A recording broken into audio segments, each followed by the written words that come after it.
chapitre 3, 19 à 25 pour le comprendre.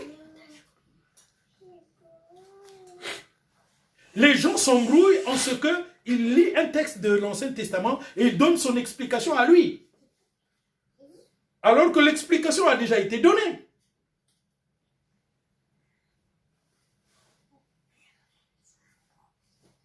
Déborah était juge, qui prophétisait sous le térébinthe. C'est clair. Ou non, sous un palmier. C'est clair. Elle prophétisait. Mais les dons de prophétie, vous ne les avez pas que dans le Nouveau Testament. Vous les avez aussi dans l'Ancien Testament. Mais la Bible dit, les esprits des prophètes sont soumis aux prophètes. Le don de prophétie doit être soumis au ministère prophétique.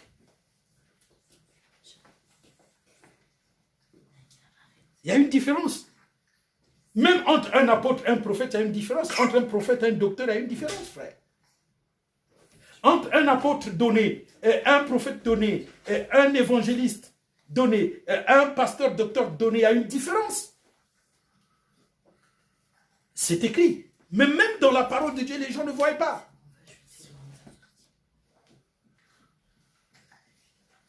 Quelqu'un dit, mais comment tu es à la fois apôtre et prophète?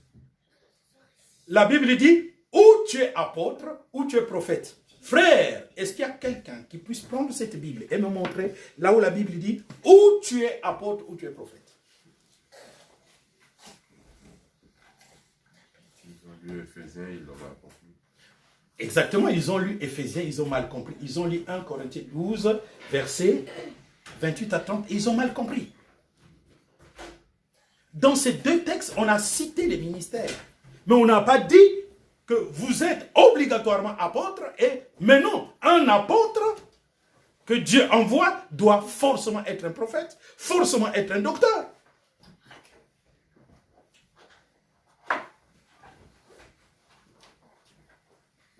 Le malheur des serviteurs de Dieu d'aujourd'hui, c'est qu'ils suivent leur théologie et leur exégisme. Point barre. Sinon, écoutez-moi. J'ai ces deux textes, mon frère. N'est-ce pas? Je viens de les lire. Mais Dieu ne m'a pas dit que je dois être idiot. Je dois réfléchir. Bien sûr. Et qu'est-ce que je vais remarquer?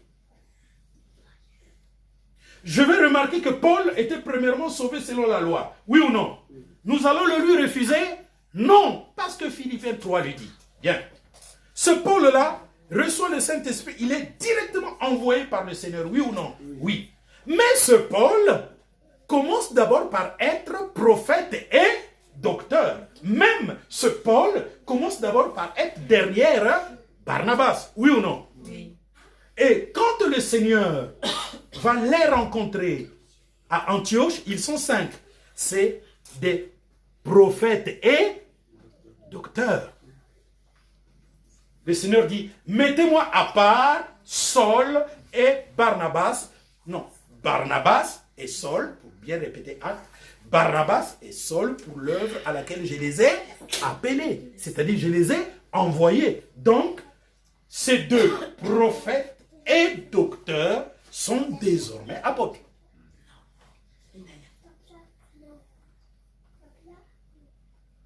Oui ou non? Oui. Envoyé veut dire apôtre. Donc, cet apôtre est prophète et docteur. Vous n'allez pas le lui refuser.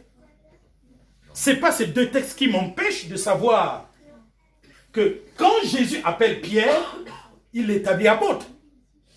N'est-ce pas? Oui. Mais que dans 1 Pierre chapitre 5, 1 à 4, il dit, paissez le troupeau et ne dominez pas sur lui. Moi qui vous le dis, je suis aussi ancien. N'est-ce pas, frère? Oui. Donc cet apôtre est aussi ancien.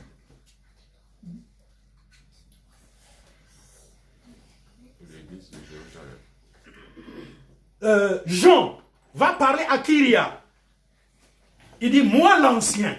N'est-ce pas? Oui.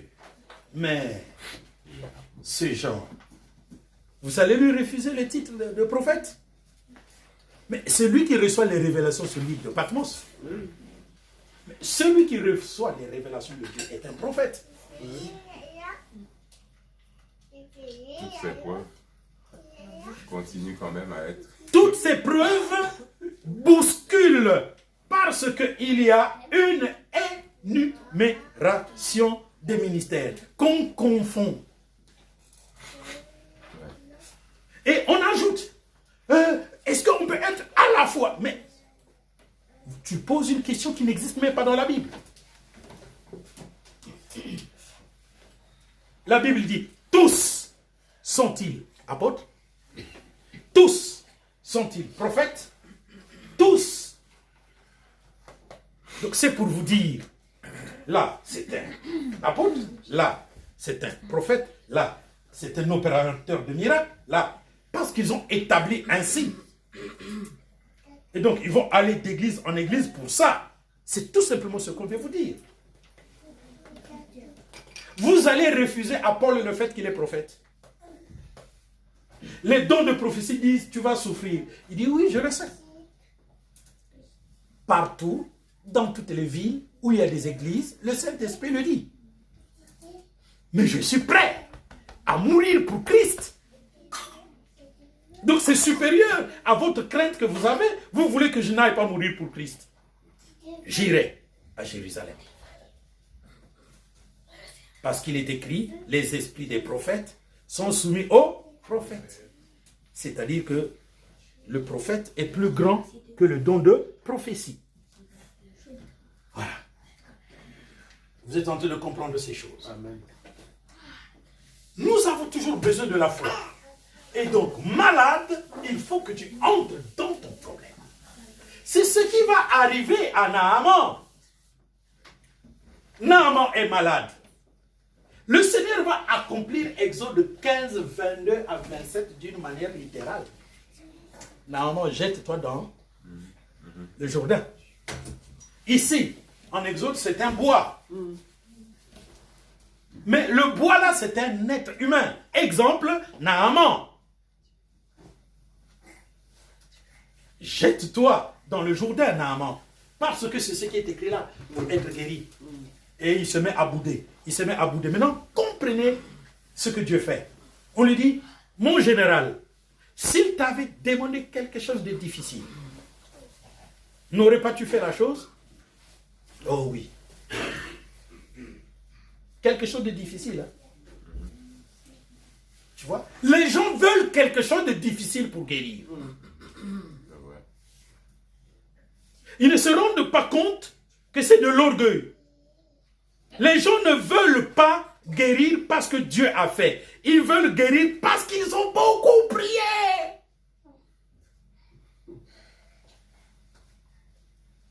Ils ne veulent pas recevoir la grâce. Ils veulent... Ah, mais en tout cas, moi, frère, j'ai jeûné. J'ai prié pour être guéri.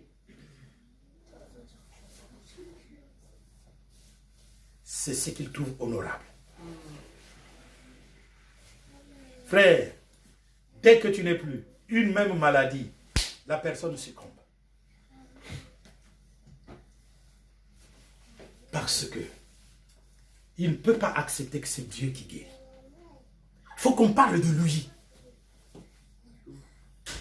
Dans cette guérison-là, il faut qu'on parle de lui. Je pensais, il viendrait vers moi. Attends.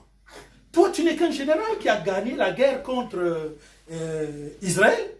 Mais cela ne veut pas dire que tu es un prophète pour que je me déplace pour venir vers toi. Surtout que tu as une maladie contagieuse.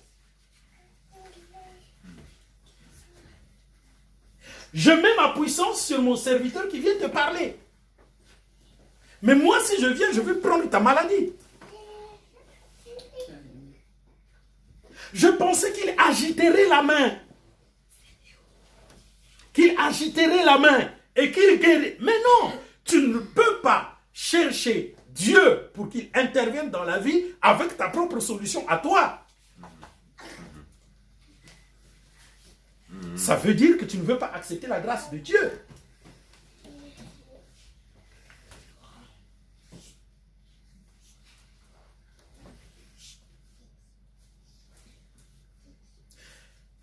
Anne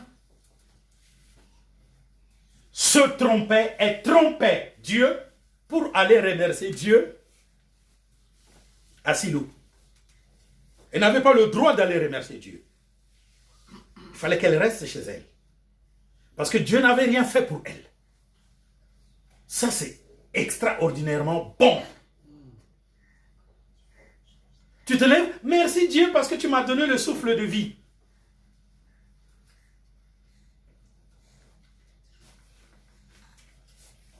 Dieu ne recevra jamais ton merci pour le souffle de vie. Parce que ceux qui se perdent aussi ont reçu le même souffle de vie.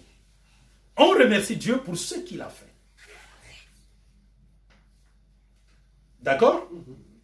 Ce n'est pas une loi. Ce n'est pas quelque chose qui va te faire attirer la faveur de Dieu. Ce n'est pas parce que tu dis, oh merci Seigneur, parce que tu m'as donné le souffle de vie, tu m'as gardé la nuit, et tout ça, je vais aller travailler.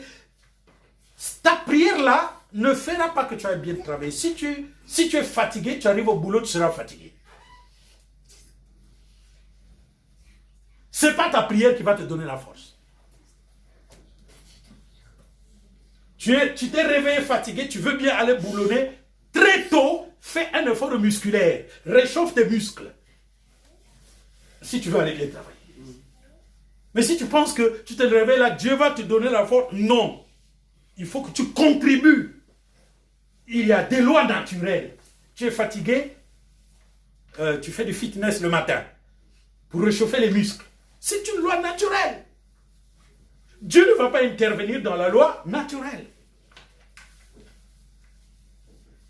Dieu n'a rien fait, tu acceptes d'aller rendre des actions de grâce. Israël devait aller rendre grâce à Dieu une fois l'année, c'est-à-dire chacun, ça peut être le 2 janvier, le 1er janvier, le 10 février, mais tu dois faire 10 février à 10 février. Ou c'est le 8 mars à 8 mars. Vous comprenez? Pour aller rendre des actions de grâce à Dieu pour ce qu'il a fait pour toi. Et comme ça, il y aura un roulement. Donc, le sacrificateur qui est à Silo ne manquera jamais quelque chose. Mais quand ton tour arrive, il n'a rien fait pour toi. Tu es stérile. Tu vas quand même hypocritement aller rendre des actions de grâce à Dieu. Cette hypocrisie-là est le signe de ton ignorance. Tu ne connais pas la loi de Dieu. La loi de Dieu voudrait que tu ailles rendre des actions de grâce à Dieu pour ce qu'il a fait pour toi. Mais si tu vas rendre des actions de grâce alors que Dieu n'a rien fait pour toi, tu prétends que tu es adoratrice de Dieu. Oh, c'est pas facile. Hein? L'évangile du rétablissement.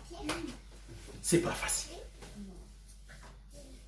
Et parce qu'elle partait en vain, elle ne recevait rien.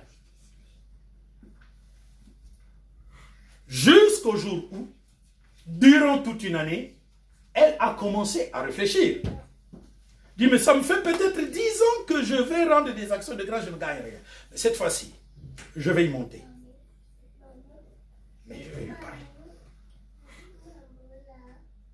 Alors cette fois-là, elle est montée.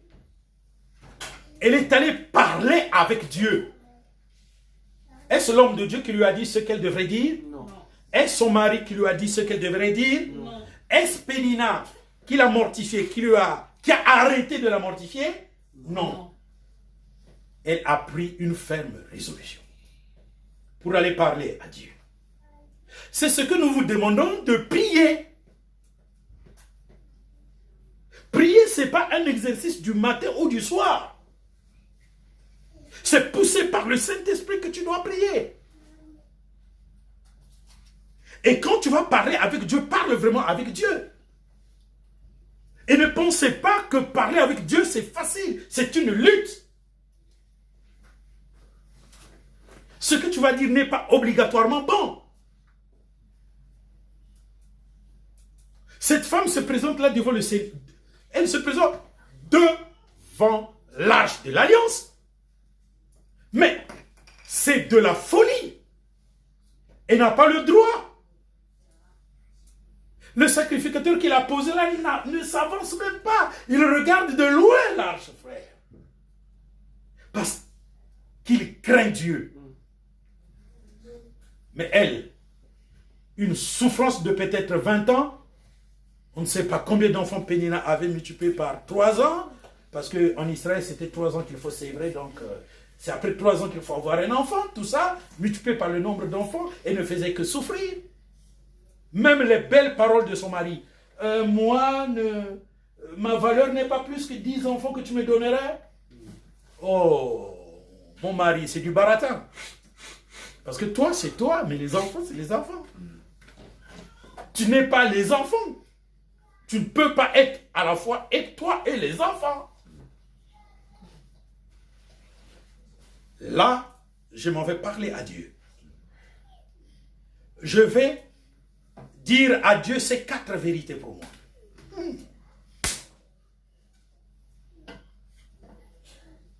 Anne la pleurnicharde dit, je vais dire mes 4 vérités à Dieu. Aujourd'hui, Dieu va me sentir. Aujourd'hui, Yahweh ne sera pas en paix au ciel là-bas.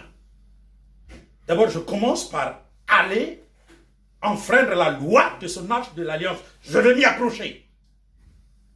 Il ne le veut pas, je vais lui prouver qu'il m'a fait trop durer, stérile, pendant, je ne sais pas, 10 ans, 20 ans. Pourquoi? Maintenant, aujourd'hui, il saura que c'est lui qui rend stérile et que c'est lui qui guérit.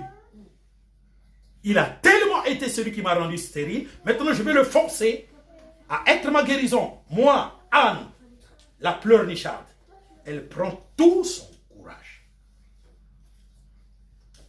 Elle y arrive. Elle chuchote. Seigneur, il faut que tu me donnes un enfant. Bon, je vais conclure un marché avec toi. Si tu me donnes un garçon, eh je vais le consacrer tout entier à toi. L'homme de Dieu qui était éloigné ne comprenait rien de tout cela. Il dit, mais femme, fais passer ton vin et ton vin. Et je ne suis pas une femme pervertie. Mais tu vois, jusqu'à maintenant, je vis dans la souffrance et la douleur. Et j'étais en train de répandre mon âme à Dieu. Donc, pendant que tu me disais tout ce que tu voulais là, je m'en foutais. Et j'ai terminé de répondre mon âme à Dieu. Je peux te répondre à toi. Et il dit, oh, que le Dieu d'Israël te donne ce que ton cœur désire. Va en paix. Et il est sorti. Elle est sortie devant l'arche de l'alliance avec un visage changé. Elle est descendue, on lui a donné une double portion, elle a mangé. Elle est descendue chez eux. Son mari l'a connue comme d'habitude. Et cette fois-ci, elle a eu un fils. 3 ans après, elle est allée consacrer le fils. Elle est redescendue, son mari lui connaît comme d'habitude et tac, quinté. 5 enfants. Souvenez-vous que dans sa prière, elle avait dit la stérile enfante 7 fois. Et Dieu lui a dit, non, la stérile va enfanter 5 enfants en une seule fois. Je n'attendrai pas 15 ans pour te donner 5 enfants. Là, allez, 5 enfants du coup. Parce que ce que tu as fait extraordinaire, tu m'as donné un enfant qui sera le prophète pour Israël. Alors moi, je t'en donne 5. Elle est entrée dans son problème. Elle est entrée dans son problème. Maintenant, est-ce qu'il y a une prédication de l'évangile plus que ça? Je vous dis clairement, frère, tant que sœur ou frère, tu n'entres pas dans ton problème, tu viendras ici, tu repartiras comme Pénina, et plutôt comme Anne. Tu seras toujours dans les mêmes conditions. En train de te dire, oui, j'arriverai à la ville des aigles. Oui, ça, tout le monde le dit. Quelqu'un, quand il lit un de mes livres, il va dire, moi aussi, je vais aller là-bas. C'est tellement bien dit et bien écrit que tout le monde voudrait y aller. Mais il faut y aller. Pour y aller, il faut marcher dans la doctrine de ceux qui vont y aller. Voilà les choses importantes dont je voulais vous parler. Cependant, quand je vous donne ces textes-là, allez les lire. Parce que c'est la même chose, c'est le même principe. C'est le même principe. Une maladie n'est pas une mauvaise chose. Mais si tu la considères comme une mauvaise chose, tu ne guériras jamais. Je dis très bien, jamais. Pour guérir, il faut que tu changes ton avis sur la maladie. Une maladie est une épreuve. Et toute épreuve, pour s'en sortir, il faut s'engager. Si tu fuis l'épreuve, non. Tu ne peux pas croire en la victoire de l'épreuve si tu n'y entres pas. Et toute épreuve, frère, ne jouez pas avec l'épreuve, ce n'est pas facile. Et pour que vous sachiez que l'épreuve n'est pas facile, vous devez aller lire Hébreux, chapitre 12. Vous prenez Deutéronome, chapitre 4 jusqu'à 8. Tout ça. Ça vous parle de l'épreuve. Vous concluez par 1 Corinthiens,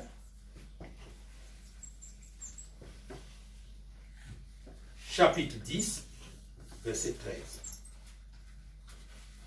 Jacques, chapitre 1, 2 à 12. Parce que 1 Corinthiens, chapitre 10, verset 13 déclare aucune tentation. Le mot tentation veut aussi dire épreuve. Tentation.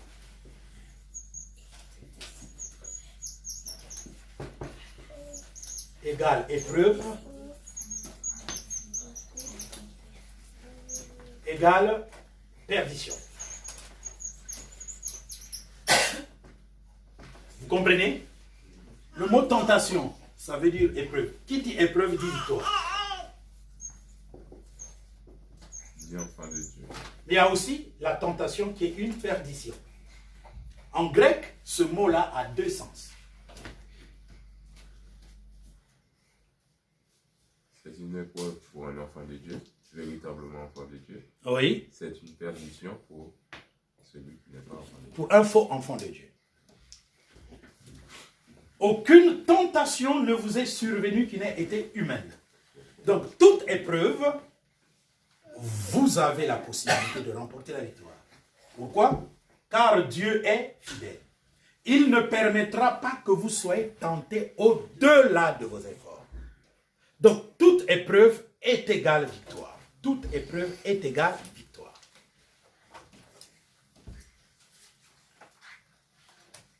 Car Dieu est fidèle, il ne permettra pas que vous soyez tentés au-delà de vos efforts. Mais avec la tentation, il donnera le moyen de s'en sortir de l'épreuve afin que vous puissiez la surmonter. Donc, la maladie que tu as, qu'elle soit mentale, qu'elle soit amaïque, qu'elle soit spirituelle, qu'elle soit corporelle,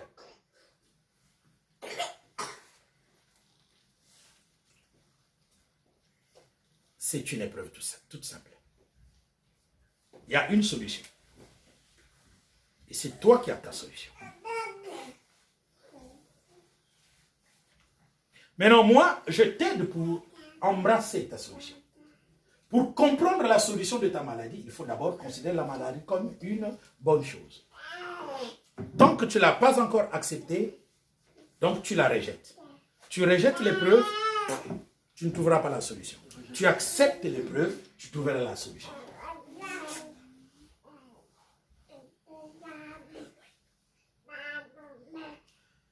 Que celui qui manque de sagesse la demande à Dieu. Il la lui donnera. La sagesse, ici, c'est le bon comportement. Ce n'est pas la sagesse de Salomon. Celui qui manque de sagesse, qui la demande à Dieu. Mais qui la demande avec foi. Car si tu demandes sans foi, tu es semblable à la houle rejetée par la mer.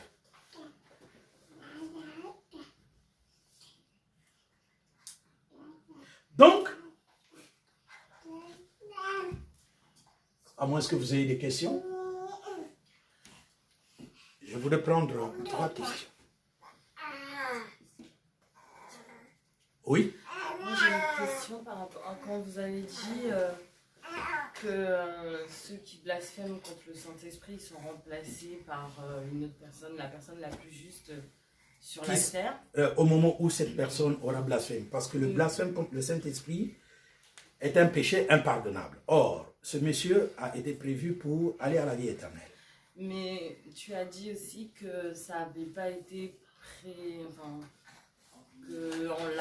cette action-là n'a pas été faite dans la pensée de Dieu. Exactement, oui. Comment c'est possible? Parce que dans la pensée de Dieu, tu étais prévu pour être sauvé. Et conséquemment, son calcul a fait que tu arrives au salut. Tu es venu ici, tu as tout connu. Et tu as décidé toi-même de quitter Jésus. Le Seigneur ne peut pas se le représenter parce que le Seigneur n'est pas traître. Et c'est pour cela que vous devrez connaître toutes les attributions de Dieu. C'est toutes les attributions de Dieu qui entrent en action pour régler un problème insoluble de la parole. Le Seigneur ne peut pas t'envoyer pour la vie éternelle et que tu le trahisses. Il t'envoie directement à la perdition. Le Seigneur ne va pas te donner la parole du rétablissement de toutes choses pour qu'un jour tu préfères aller dans l'église MMX où tu vas trouver le mari que tu ne trouves pas à l'église de la parole de l'aigle, dans l'église JTC où tu vas trouver du travail parce que c'est une église qui appartient au président de la République. En Afrique, il y a des présidents qui sont même des serviteurs de Dieu. Tu vas aller dans l'église HHH parce que là-bas, on a des voyages pour aller aux États-Unis. Non. Okay. Tu es là. Tu es prévu pour arriver à la gloire. Tu dois combattre. Si tu ne combats pas, je te dis clairement que rien, Dieu ne fera rien. Si tu combats, Dieu est au bout de ton effort. Bon, si tu dis que non, tu ne préfères pas ça, tu veux le vite fait, le sans effort, le miracle. Bon, parce que ne vous en faites pas. Jusque-là, je ne suis pas encore entré sur les vrais, faux miracles. Vous savez qu'il y a des vrais faux miracles. Des miracles authentiques, mais qui sont faits par la puissance de Satan. De Satan. Ce n'est pas les simulations de quelqu'un qui va donner l'argent à un morgueur qui te donne un cercueil de vêtements blancs, tout. Après, quelqu'un se lève. Non, ça c'est des simulations, c'est faux. Vraiment, quelqu'un qui est mort, cliniquement mort, le gars vient, il ressuscite la personne. En citant le nom de Jésus de Nazareth, s'il te plaît. Mais il a fait ça par Satan. Un faux enseignement. Parce que plusieurs diront, n'avons-nous pas prophétisé en ton nom? N'avons-nous pas fait des miracles en ton nom? N'avons-nous pas chassé les démons en ton nom? Jésus leur dira, retirez-vous de moi, je ne vous connais pas, vous qui commettiez l'iniquité. Donc ça, par exemple, c'est rare, mais ça existe, frère. Et bientôt, ça va entrer en action. Après que vous ayez compris que ces gars-là font des simulations, viendra maintenant, parce qu'au fur et à mesure qu'on se rapproche de la seconde venue du Seigneur Jésus-Christ, il y a d'abord les faux anges qui sont chassés du ciel. Okay. Ah oui. Et quand ils vont venir, c'est en ce moment-là que vous allez voir les miracles. Ah oui. Ah oui, c'est pas encore arrivé. Il y a un temps. Mais aujourd'hui, c'est encore les antéchrists qui agissent. Et bientôt, ceux qui font les faux miracles, les vrais faux miracles. Ils agiront par la puissance de Satan. Ils agiront par la puissance de Satan. Et donc, ce qui se passe en Afrique du Sud, en RDC, j'appelle ça des simulations. Ce n'est même pas des faux miracles. Parce que ce n'est pas des miracles. La caricature. La caricature. On prend quelqu'un qui est né avec des petits pieds, on lui met des bandes noires et puis le gars... Regardez, quand quelqu'un qui est guéri par le Seigneur, au départ là, il a du mal à marcher, c'est un trucage. Parce que dans la Bible, le paralytique, frère, dès qu'il s'est levé, il bondissait, non? Non, oh, il a d'abord du mal à marcher. Vous sentez qu'il trompe. Parce que ce n'est pas des gars intelligents. Ils sont en train de faire une contrefaçon et ils ne sont pas intelligents. Ils ne savent pas qu'il y a des gens intelligents qui disent non, ça ne tient pas. Et moi, quand je dis non, ça ne tient pas, on dit que non, je suis ennemi de l'Église. Mais non! Non, non, non! Moi, je suis ami de Jésus-Christ, prédicateur de la vérité. Ça, c'est des simulations. On n'en a pas besoin. Vous pensez qu'il faut applaudir ça? C'est parce que vous avez tellement investi financièrement dans la fausseté que vous pensez que Dieu doit vous garder là et vous récompenser vis-à-vis de ce que vous avez investi. Mais Dieu dit, je m'en fous de votre investissement. Vous irez en enfer avec cet investissement-là. Oui. Oui. Les dernières questions. Ça veut dire que tout cet enseignement que tu résumes là par rapport aux difficultés, aux épreuves, c'est l'Éternel forma l'homme de la poussière de la terre. C'est-à-dire, nous sommes en train d'être formés toujours suivant ce même principe. Épreuve, il amène la solution est dans l'épreuve. Oui, c'est comme ça, c'est une voie normale. Mais quand tu dis l'éternel format, ça c'est quelque chose qui s'est passé au commencement.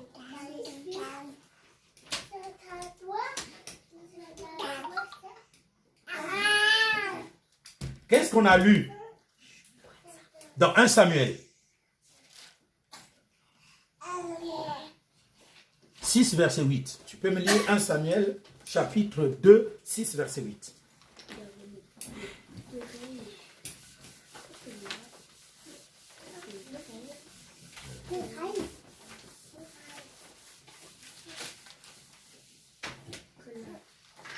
Mon Dieu.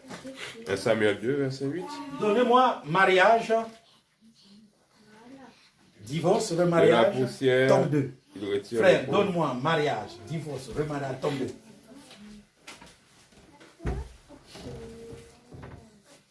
De la poussière, il retire le pauvre.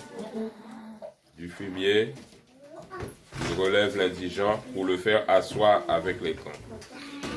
Et il leur donne en partage un trône de gloire, car à l'Éternel sont les colonnes de la terre, et c'est sur elles qu'il a posé le monde. D'accord. Tu as lu quel verset? 1 Samuel chapitre 2, le verset 6. C'est pas ça? 6 à 8. Ah, 6 à 8. L'Éternel fait mourir et il fait vivre. Il fait descendre du séjour des morts et il en fait remonter. L'Éternel appauvrit et il enrichit. Il abaisse et il élève. De la poussière, il retire le pauvre. Du fumier, il relève l'indigent pour le faire asseoir avec les grands et il leur donne en partage un trône de gloire. Car à l'Éternel sont les colonnes de la terre, et c'est sur elles qu'il a posé le fondement. Bien. J'ai pris tout mon temps d'expliquer ça ici. Toi aussi, tu ne fais pas de progrès. Donc, tu vas lire ça là. Oui, parce que c'est là où j'ai expliqué ce que tu dis. Donc, tu n'as peut-être pas compris ma question. Bon, c'est pas grave. Non. Je veux encore que tu répètes ta question et je vais te faire comprendre que toi, tu n'as pas compris ta propre question. Répète. l'enseignement que je suis en train de vous donner, c'est l'Éternel format l'homme de la poussière, n'est-ce pas? C'est le processus de la formation de l'homme qui... Le processus de la formation de l'homme... qui continue. Oui. Par exemple, pour moi, je suis en train d'être formé. Mais non. Pour comprendre. Non, toi, tu n'es pas en train d'être formé. Tu es en train d'être rétabli. Ah, mais là, j'avais pas compris. Parce que, effectivement, le texte que tu viens de lire, de la poussière, il retire le pauvre. Ça s'est passé quand? De la poussière, il retire le pauvre. Oui, ça s'est passé quand?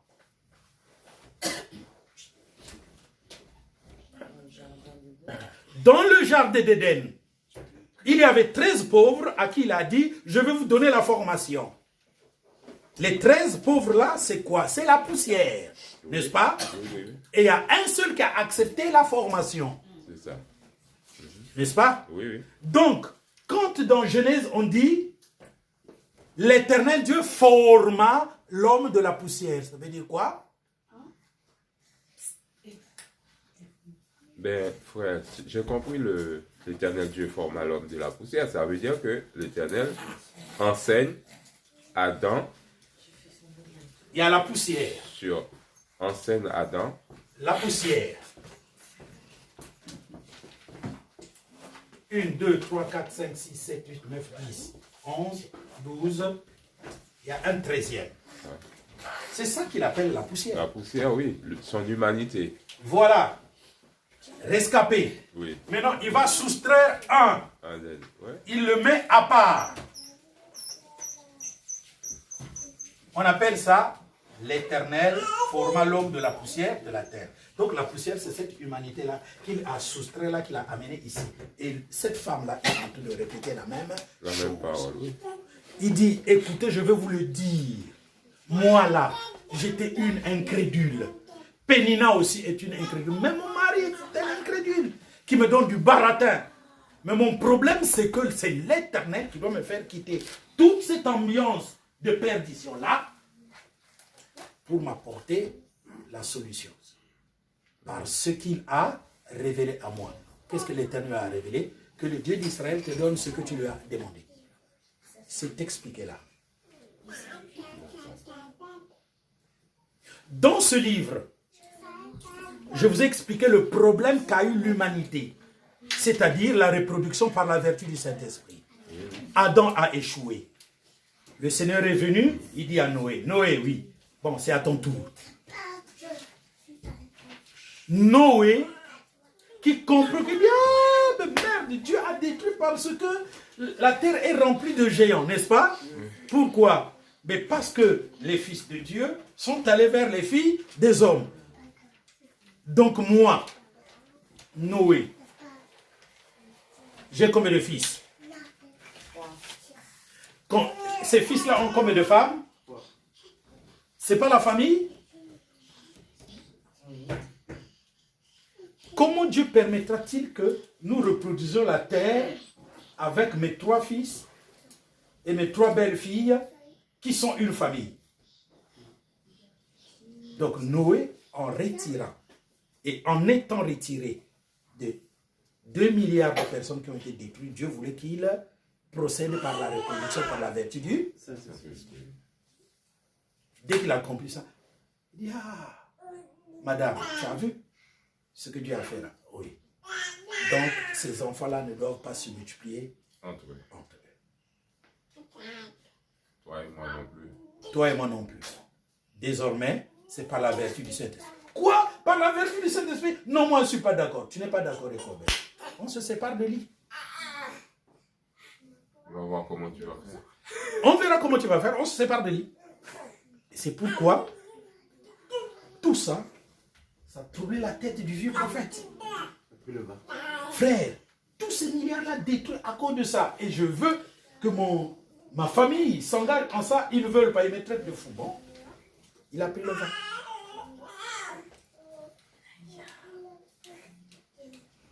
Et ils se sont reproduits. Dieu n'était toujours pas d'accord. Il vient avec Abraham. Abraham, ta femme est stérile, non? Ok, ben c'est avec elle que je te donnerai le fils de la promesse. Pourtant, c'est la femme d'Abraham, n'est-ce pas? Donc, Abraham féconde, mais ça ne passe pas. Pourquoi? Mais parce qu'elle est stérile. Bon. Abraham pensait peut-être que c'est lui qui est stérile. Parce que finalement, la promesse a fait réfléchir et Abraham et Sarah. Sarah dit, mais prends ma servante. La servante, boum, Ismaël est sorti. Donc, Abraham est fécond. Donc, Abraham est fécond. Or, cette Sarah a même été donnée au roi d'Égypte. Le roi d'Égypte, boum, rien. Donc, elle est stérile. Le problème est identifié. Donc, le problème est identifié. Mais Dieu dit, c'est avec elle. Ismaël n'a dit, non, c'est pas avec Ismaël. C'est avec la stérile. Mais pauvre prophète, réfléchis, qu'est-ce que Dieu est en train de te dire? Il veut parler de la vertu. Et moi aussi, j'ai reçu cette promesse. Dieu m'a dit, tu me serviras comme Paul. Bougre de moi, je ne comprenais rien. Donc, même moi aussi, j'ai échoué. Par la vertu du Saint-Esprit. Nous avons tous échoué. Maintenant que c'est bien enseigné. Eh bien, il a bien enseigné ça. Nous attendons maintenant le millénium. Maintenant, le millénium, c'est nous qui allons donner le Saint-Esprit aux gens. Parce que dans le millénium, ce n'est pas Christ qui donne le Saint-Esprit. Qui donne le Saint-Esprit? Ce sont les arbres de vie qui sont du côté et de l'autre du fleuve d'eau vive. Mais c'est qui? C'est les parfaits. Donc c'est nous, la grande foule des nations et les 144 000 oins. Les 144 000 oins, il faut servir le Seigneur dans le temple. Mais nous sommes aux bordures du fleuve d'eau vive qui se jette dans l'océan qui divise le camp des saints et les autres nations. Tu n'as pas lu? Eh bien, tu es comme lui. J'ai lu quand même. C'est la même insouciance. Ça, tu n'as pas lu. J'ai même enregistré, frère. Ma voix. On a même lu ensemble. On a lu ensemble. Oh, frère, vous n'avez pas trouvé ça? Ce que je dis là, vous n'avez pas trouvé là? Non, mais c'est parfait. Hein. Vous avez fait. Hein. C'est un rappel, frère. C'est un rappel, c'est bien. Donc, je voudrais que vous lisiez et que vous reteniez. C'est un bon rappel. Et frère, il faut lire. Parce que quand vous allez comprendre, vous avez votre élection de la vie des aigles. Frère, dans le millénium, il n'y a pas une prédication pour nous. C'est nous qui donnons la vie. Alors, vous ne connaissez pas parfaitement le plan de Dieu, vous allez donner la vie aux gens. Mais c'est pour ça qu'il a augmenté la connaissance. Parce que tout à l'heure, tu as rajouté, tu n'as pas dit formation, tu as dit reformation. Donc ça veut dire que nous, rétablissement de toutes choses, c'est plus formation, c'est reformation. Parce que formation, c'est déjà passé. Parce que tu as utilisé un autre mot, c'est bizarre, frère, parce que en répondant à ma question, tu Je ne sais pas. Reformation. Pourquoi tu as utilisé le mot reformation? Mais je ne sais pas. Non, il n'a pas dit reformation, il a dit rétablir. Il a dit, toi, tu es en train d'être rétabli. Non, on réécoutera l'audio, mais c'est reformation, c'est la parole. Parce que moi, j'ai utilisé le mot formation, toi, ça m'a interpellé. Oui, il faut réécouter. Il peut avoir raison. Mais nous tous, on doit réécouter. Aujourd'hui, on n'a pas seulement besoin du salut. On a besoin d'augmenter notre connaissance. Et augmenter la connaissance ne suffit pas. Pour beaucoup, vous avez déjà augmenté votre connaissance. Maintenant, il faut annoncer au monde. Lisez bien Daniel chapitre 12, 3 à 4. On n'a pas reçu cette augmentation de la connaissance pour la garder captive. Pour la garder captive. Sinon, on va devenir comme ceux qui retiennent la vérité captive. On doit maintenant la donner aux autres. Maintenant, voilà pourquoi il vous faut connaître comme il faut. Il vous faut travailler. Hein? Tu as le livre, on est en train de citer les choses qu'il y a dans les livres, tu es en train de recopier. Tu perds le temps. C'est déjà écrit avec même d'autres explications. La formation, ici, là, c'est une prophétie, n'est-ce pas? Oui, tout à fait. Donc, elle est en train de dire les choses passées pour expliquer la vie. C'est le Saint-Esprit qui parle par elle. Donc ces vérités-là que nous ne voyons pas, le Saint-Esprit va toujours les répéter par des personnes en qui il a fait une chose miraculeuse. En fait, quand quelqu'un a expérimenté un vrai miracle, demain il va témoigner. Non, il va manifester le don de prophétie. Ou même à l'instant même, il va manifester le don de prophétie. Parce que quand Élisabeth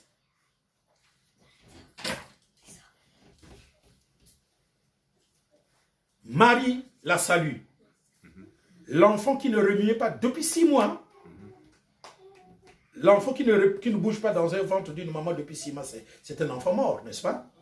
6 mois, l'enfant ne bouge pas, c'est qu'il est mort. Donc, elle avait reçu l'enfant de l'incrédule, Zacharie. Voilà pourquoi il était mort. Oui, parce que... Il était mort. Mais l'enfant, oui, l'enfant était là, mais mort. Il fallait une nouvelle naissance. Jean-Baptiste. Oui, c'était le produit de l'incrédule Zacharie.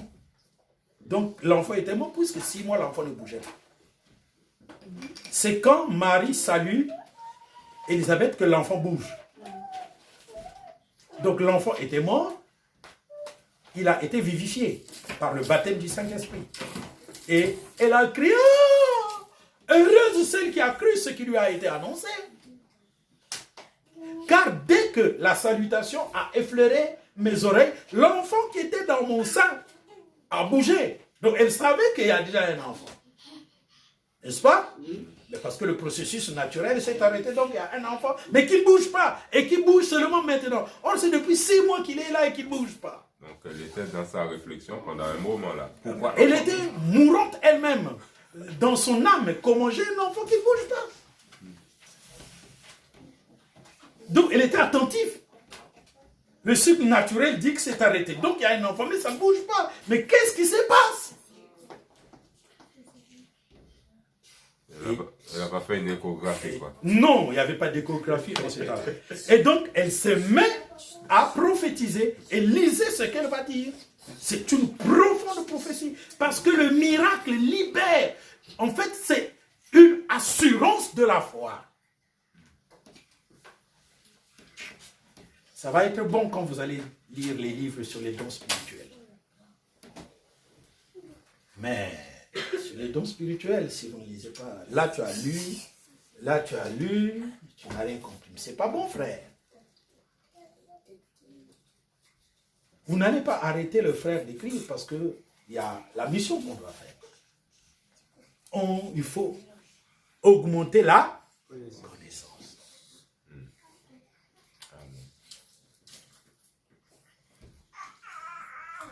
Là, je suis même en train de craindre. Je ne veux pas que Dieu me dise écris sur les fruits du Saint-Esprit. Ah, là, là, là. Ceci me dit écris sur les fruits du Saint-Esprit. Je suis fatigué. Je suis fatigué. Il me faut un second souffle. Je suis fatigué d'écrire. Je suis fatigué. Je pensais que c'était facile, mais là... Non, c'est pas facile. Je commence à me dire... Je dois écrire sur l'église qui demande la seconde conférence. J'ai plus de force. De toute façon, j'ai écrit sur la prestation 3 livres, volumineux. On peut dire. Ah oui, c'est volumineux. C'est le volume de rétablir la relation ministère-église, introduction. Et mon projet de société a presque le même volume. Parce que mon projet de société est une nourriture toute prête à manger pour les Congolais.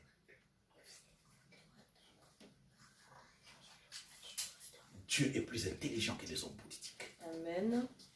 Waouh! Frère, ce projet-là, tu donnes ça à votre président. S'il ne remonte pas la pente, Il n'a rien compris. c'est qu'il n'a rien compris. Et c'est le projet de société pour les Africains, en fait. Ce n'est pas le projet de société pour le Congo, c'est pour les Africains. Donc là, je vais terminer sur les dons spirituels. D'accord. 10 livres. T'as fini le... Oui, j'ai fini hier. Enfin, j'ai fini ce matin. À 1h.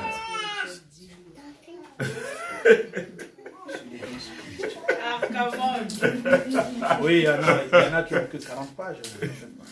Ah oui, d'accord. Il y a l'introduction qui fera, je crois, 140 pages. Le don de discernement des esprits qui peut faire 125 pages. Le don de prophétie qui pourra faire 125 pages. Le don du parler en langue, 40 pages. L'interprétation de la langue, 45 pages. Le don de foi, 60 pages. La parole de sagesse, 60 pages. Vous comprenez? Donc c'est très volumineux. Mais c'est des livres. Parce que il n'y a pas un livre à moins de 40 pages. Non, il n'y en a pas. Mais c'est vraiment très bien. Frère, il faut lire.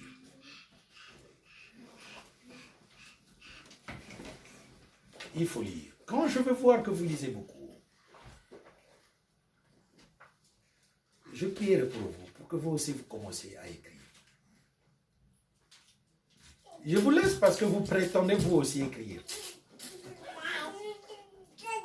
Mais si je ne vous impose pas les mains, pourtant vous le savez.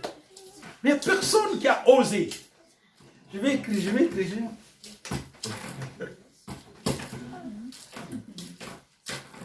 C'est facile à écrire. Écrire, c'est facile. Après plus de 95 livres, écrire, c'est facile. Écrire, c'est facile.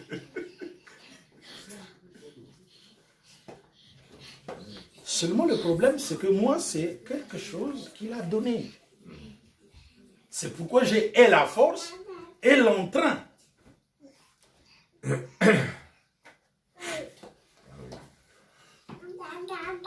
C'est facile. Mais ce n'est pas quelque chose de mon mérite. C'est un don. C'est pourquoi le don s'accompagne par la force. Même quand je dis je suis fatigué, mais ça c'est la chair qui parle. Quand l'onction vient, il te donne la force, il guérit les douleurs que tu as, tu te mets à travailler même s'il y a les douleurs, mais tu travailles. Parce qu'il a donné l'ordre. Pour les gens qui écrivent les livres, il faudrait que tu leur imposes les mains, c'est ça? Oh, mais c'est trop tard, hein, parce que s'ils avaient pensé à ça, Il l'a dit. ça allait les profiter. Il l'a dit, c'est trop tard. Ça devient une loi. Pourtant, c'est très facile. Hein. La doctrine de l'imposition des mains est écrite dans Hébreux chapitre 6, versets 1 à 3. Vous le savez? Oui. Donc c'est écrit, mais il faut qu'on vous prêche encore pour le faire. C'est pas possible. À bon entendeur, salut, que Dieu vous bénisse. Amen. Mais n'oubliez pas d'acheter les livres. Surtout le dernier, c'est quel titre? Quel est le dernier que nous avons produit, que j'ai produit? Faisons l'homme à notre image. Il y a un livre que vous ne voulez pas lire, le vérificateur de la régénération. Pourquoi? Il n'a pas été vendu? Si, il est avec moi, le vérificateur de la régénération. Non, ne coupe pas, frère, je sens te parler des livres. Le vérificateur de la régénération. En fait, c'est les livres qu'il vous faut, à vous qui êtes remplis du Saint-Esprit, mais qui, on dirait que vous n'êtes pas remplis du Saint-Esprit. Tu l'as lu. En fait, c'est bon ta manière de lire. Tu lis, tu ne t'appliques pas. Dieu va maintenant donner. Oui, je comprends. Je sais que tu as lu. Le vérificateur de régénération.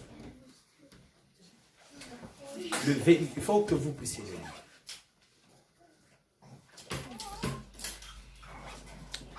Téléphone?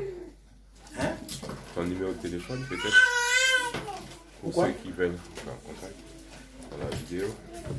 Oh, oui. Frère, tu es sûr qu'ils suivent jusqu'à la fin? 3h45, ils vont suivre.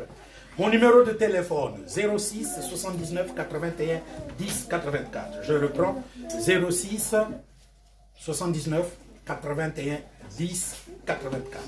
Mon nom, Gaston Maoumou Arkamon Sarama. Maintenant, je peux couper. Que Dieu vous bénisse. Amen.